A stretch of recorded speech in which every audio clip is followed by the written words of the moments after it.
Salut à tous les fans d'Inazuma, c'est Zadanstorm. Dans cette vidéo, je vais vous faire une critique sur Inazuma 11 Ares. Qui dit nouvel arc narratif dit nouvelle critique. Donc cette fois-ci, on va ensemble avancer dans l'histoire et je vais critiquer en même temps certaines actions, certains mécanismes, etc. Et une fois que ça se sera fait, on refera points négatifs et points positifs pour les choses qui sont plus globales comme la musique, etc. Donc tout d'abord, on va commencer par faire un bref résumé de la saison. Donc on va prendre une nouvelle équipe, l'équipe d'Inakuni Raymon, qui est une toute petite équipe. Et malheureusement, comme elle coûte trop d'argent par rapport à ce qu'elle rapporte, elle va devoir être supprimée parce qu'elle n'a pas de sponsor. Mais on leur donne une chance, ils vont devoir affronter la meilleure équipe du pays. Et si ils gagnent, ils vont avoir le droit de continuer à jouer au foot. Ils vont donc jouer ce match et se faire exploser en se prenant 10 buts. Donc ça va vraiment être l'humiliation, mais ils vont quand même réussir à marquer un but grâce à un très bon attaquant. Suite à cela, ils vont quand même pouvoir continuer à jouer puisqu'une agence de voyage vient leur proposer d'être leur sponsor. Ensuite, il va y avoir un des personnages principaux qui va suivre le meilleur buteur du championnat jusqu'à l'hôpital. Il va découvrir qu'en fait ce personnage rend visite à l'hôpital à une fille qui est clairement inanimée, elle parle pas, elle bouge pas, elle respire à peine. Et tout ça c'est à cause du méchant de la saison. Ensuite l'équipe va enchaîner les matchs dans le tournoi jusqu'à se retrouver en finale des qualificatives contre la première équipe qu'ils ont affrontée, la meilleure équipe du pays, et cette fois ils vont réussir à gagner. Mais l'équipe qu'ils ont affrontée sera quand même qualifiée. Suite à cela, la phase éliminatoire commence. Et suite au premier match, il y a la meilleure équipe qui se fait exploser contre une équipe sortie de nulle part et qui est trop puissante. Alors le personnage principal va décider d'aller rendre visite à Isaki pour lui demander ce qu'il s'était passé et celui-ci va se demander s'il était venu se moquer de lui. Le tournoi va continuer et Isaki va décider de rejoindre Raymon et ils vont ensuite continuer les matchs et finir par gagner le tournoi face à cette équipe invincible qui avait un avantage contre eux puisqu'ils utilisaient le programme Ares qui leur a octroyé une intelligence supérieure à eux. Oui, je vous ai bien résumé la saison 2 Ares et oui, c'est exactement le même scénario que la saison 1.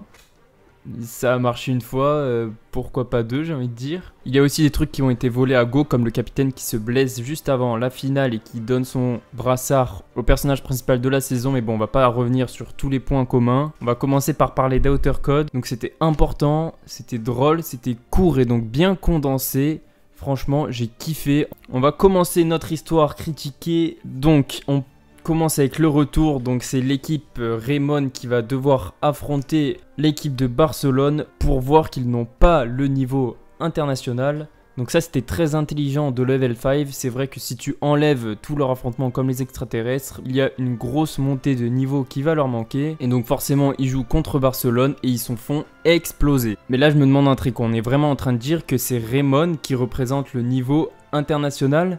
Je me répète, est-ce que c'est normal que ce soit lui qui représente le niveau national? Bon là on part sur une incohérence, il fallait prendre les meilleurs joueurs de toutes les équipes pour vraiment représenter le niveau qu'ils auraient au tournoi international. Ensuite donc il décide d'envoyer tous les joueurs de Raymon comme renforcement dans toutes les équipes. Et encore une fois, on est en train de me dire que Todd va aller donner des conseils de défense aux joueurs de Teria qui ont la meilleure défense du pays? Non mais les gars, faut arrêter. Bon du coup on reprend notre premier match contre Selene et directement on découvre Kozumaru, l'attaquant qui a pas du tout le physique pour être footballeur.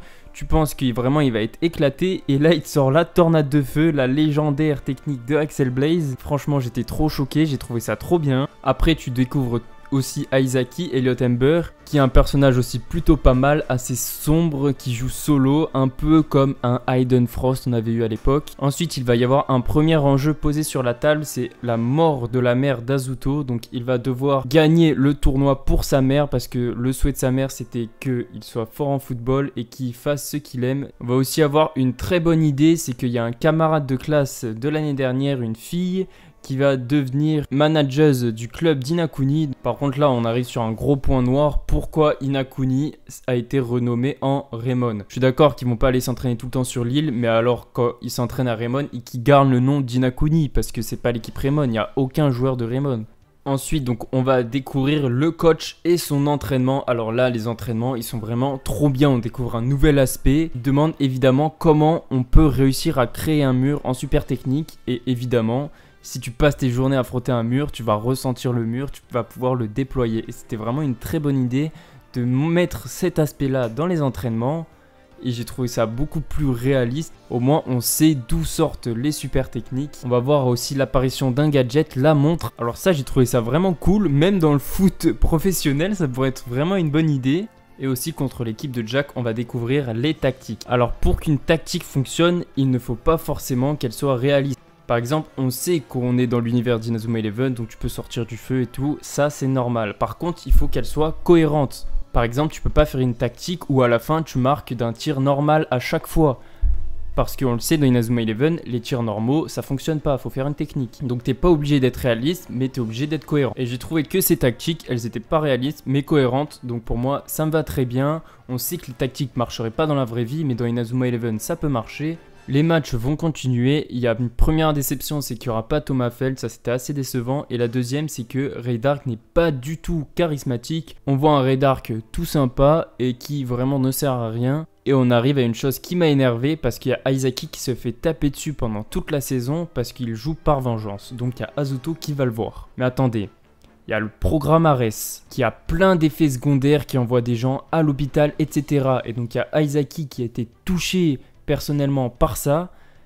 Et donc pour arrêter le programme Ares, comme il ne peut pas montrer qu'il y a trop d'effets secondaires parce qu'il n'a pas assez de poids, et ben il va décider de montrer que le programme est inutile en gagnant contre une équipe formée par Ares. Et t'as Asuto qui vient le voir et qui lui dit quoi? Sauver des personnes c'est pas bien, tu devrais plutôt jouer au foot pour t'amuser. Génie! Des putains de génie! Donc t'as Aizaki qui critiquait toute la saison, donc ok, jouer solo c'est chiant, mais par contre ses intentions elles sont bonnes. Donc après j'étais aussi déçu parce qu'il n'y a pas eu de match contre Zeus, enfin on nous a montré quelques images, ça c'était décevant. On va apparaître Grille d'Oméga, donc une tactique, vraiment j'ai kiffé cette tactique, tu peux carrément décider si tu gagnes ou pas quoi. Si tu décides de l'utiliser, t'as gagné, donc j'ai trouvé ça trop stylé, une tactique trop cheatée. Le match contre Mark Evans, j'ai bien aimé au début quand il faisait que cacher Mark Evans, ça le faisait vraiment comme légende. Et quand tu le vois faire les parades et tout, ça fait vraiment les frissons, tu sens bien que Mark Evans, c'est un personnage, c'est la légende d'Inazuma, c'est trop énorme. On va parler d'Aizaki qui revient à Raymond, alors quel mauvais choix, quel mauvais choix. Dans la première saison, c'était vraiment stylé, autant là, je comprends que lui, il veuille personnellement gagner contre Selene, mais là, dans le match, il a servi à rien, il a même pas marqué. La limonade de feu, c'était vraiment stylé. On nous la tease pendant toute la saison, on se dit est-ce qu'il va le sortir? À chaque fois, ça c'était trop drôle, il fait des tirs pourris. Et là, quand il te la sort à la fin, oh, c'était énorme. Ça, c'était énorme.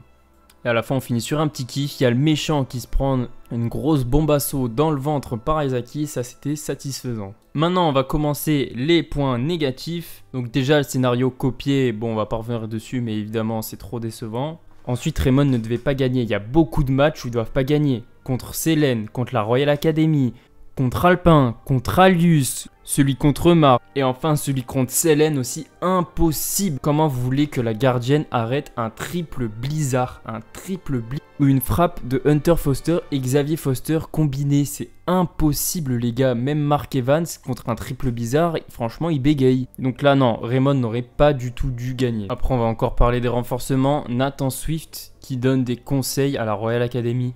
Nathan Swift dans la saison 1, bon il est moyen, mais la Royal Academy s'il te plaît, ils ont les meilleurs joueurs, enfin ils ont des joueurs excellents, ils sont entraînés par Ray Dark, enfin ils ont pas besoin de conseils. Ensuite Kevin qui donne des conseils à Hayden Frost et à Shaun Frost. Non mais Giroud qui apprend à Cristiano Ronaldo comment on tire, sérieux. En plus avec Kevin, t'as la fille là, qui a jamais fait de foot de sa vie et lui il est là à se dire ouais je sens que c'est ce qui manque à cette équipe. Non non, arrête de dire n'importe quoi, il manque pas du tout une fille qui vient de commencer le foot. Donc il se la joue je sais pas quoi alors qu'il sait à peine faire le choc du dragon, c'est n'importe quoi. Et après, il y a l'équipe Raymond qui a été beaucoup mis en arrière par rapport aux autres équipes. Toutes les autres équipes ont été développées et du coup ça a mis Raymond au second plan. Et pour moi, le gros point noir de cette saison, pourquoi elle n'a pas cartonné, c'est un seul mot, c'est Azuto, le personnage principal. Alors le personnage principal était horrible. Déjà Arion, il était un peu moins bien que Mark Evans. Et là, on avait exactement le même personnage que Arion, c'est-à-dire qu'il était milieu comme lui, il driblait comme lui. Après, il fait que sortir des phrases banales, style ouais, on doit jouer au football pour s'amuser et tout. Il fait que répéter ça toute la saison. Au bout d'un moment, c'est lourd. Il fait que être lourd avec Aizaki. Il le suit de partout à lui dire ouais, faut que tu joues comme ça, faut que tu joues comme ça. Au bout d'un moment, lâche-le quoi. Il a envie de jouer pour détruire Ares. Il a le droit, je sais pas, non. Et du coup, ils ont raté. Ils auraient dû mettre un autre personnage principal. Je pense qu'ils auraient dû mettre un attaquant. Les gens se disent ouais, on n'arrive pas à être pour Raymond. Mais en fait, les gars, dans les saisons d'avant, on n'était pas pour Raymond. On était pour Mark Evans. Si tu prends Mark Evans, tu le mets occulte, tout le monde serait pour occulte. Donc en fait, c'est le personnage principal qu'on suit. Et là, le personnage principal, enfin, il est pas ouf quoi. Donc vraiment, on n'a pas envie de le suivre. Les points positifs. Donc déjà, j'ai trouvé que les images étaient très belles. Dès le début, on le voit. Franchement, on prend une claque par rapport aux autres saisons. C'est très beau. Après, comme d'habitude, les musiques sont très bien. J'ai bien aussi aimé les personnages secondaires, les personnages de l'équipe. C'était tous assez drôles. On avait vraiment l'impression que c'était une équipe soudée. Beaucoup plus que dans les saisons originales ou d'Ango. On avait vraiment l'impression que c'était une équipe bien soudée. Évidemment aussi, du coup, il y avait les équipes adverses. Elles étaient vraiment trop bien avec des personnages que t'adores. Aiden, Shaun. Le plaisir de voir Aiden, sérieux, le plaisir. Mais dommage, Aiden aussi, on lui a changé sa personnalité. On s'était dit enfin on va avoir Aiden et c'est pas le Aiden qu'on avait dans la saison 2. Oh, l'entraîneur, sérieux, je crois que c'est le plus gros point fort de cette saison. Il est vraiment drôle. Quand tu le vois, il fait n'importe quoi. Il va en prison. Il a des photos coquines sur son ordi quand il veut montrer des tactiques et tout. Il y a des photos coquines qui sortent. Enfin, ça, c'était n'importe quoi. Du coup, ses entraînements, ils étaient trop bien. J'aime bien, il joue le naïf alors qu'il est hyper intelligent. Après, il y avait vraiment des très bons nouveaux personnages. Aizaki, il était cool. Kozumaru, le second Axel Blaze, trop bonne idée. La gardienne, elle a des techniques vraiment stylées. Donc ça, on le peut rajouter à l'image. Il y a vraiment beaucoup de techniques stylées aussi. C'est bien, j'ai bien aimé les touches d'humour avec la limonade de feu. Ça, c'était énorme. À chaque fois, il y avait un match hyper serré et il arrive devant la cage et il sort un tir pourri. Ça, c'était vraiment trop drôle à chaque fois. Les matchs étaient assez rythmés, j'ai bien aimé. Il y avait les tactiques, il y avait le coach, c'était assez cool. Donc les matchs étaient vraiment très bien. Surtout que j'ai trouvé que tout était rythmé en fait. On était entraînement, match, entraînement, il n'y avait que le meilleur. C'était vraiment bien, il n'y avait pas le temps de s'ennuyer. En plus, la saison est assez courte, donc vraiment, t'as pas le temps de t'ennuyer. C'était condensé, c'était bien. On finit avec le programme Ares, donc qui a avant tout un problème éthique. Parce que forcément, même si la population devient plus intelligente, t'es obligé de forcer les gens, etc. Donc ça, c'est pas très cool. Et après, t'as l'histoire avec Nosaka aussi qui est énorme. Nosaka, je me souviens la première fois, pendant toute la saison, je l'ai détesté. En plus, il rend carrément visite à la copine de Aizaki. Donc j'en pouvais plus, je faisais que l'insulter quand il allait à l'hôpital, etc. Et à la fin, tu découvres qu'en fait, c'est un gentil. Donc ça, c'était vraiment énorme, grosse révélation. Donc ça, j'ai bien kiffé. Par rapport à sa tumeur au cerveau et tout, ça c'était cool. Bon, ça se passera jamais comme ça dans la réalité, mais bon, on est dans Inazuma, on peut quand même se permettre ça. Il voulait pas se faire opérer parce que sinon il pourrait pas jouer le match parce qu'il faudrait qu'il reste un peu à l'hôpital forcément. Donc il voulait se faire opérer juste après son match. Donc pour ça, il était vraiment légendaire ce personnage. Donc cette saison n'était pas mauvaise, mais elle était décevante parce que tout ce qu'elle a tenté, elle a réussi. L'humour, les nouveaux personnages, etc. C'était vraiment cool. Et tout ce qu'elle a repris des anciennes saisons, ben, c'était nul quoi. Qu'elle a repris le scénario et tout, c'était pas nécessaire. Et du coup, c'est décevant. S'ils avaient fait une nouvelle saison de A à Z, ça aurait marché. Et du coup, je suis dégoûté du gâchis qu'ils ont fait. On se donne rendez-vous samedi prochain pour une nouvelle vidéo sur Inazuma Eleven. Et puis sur ce les gars, on se dit ciao.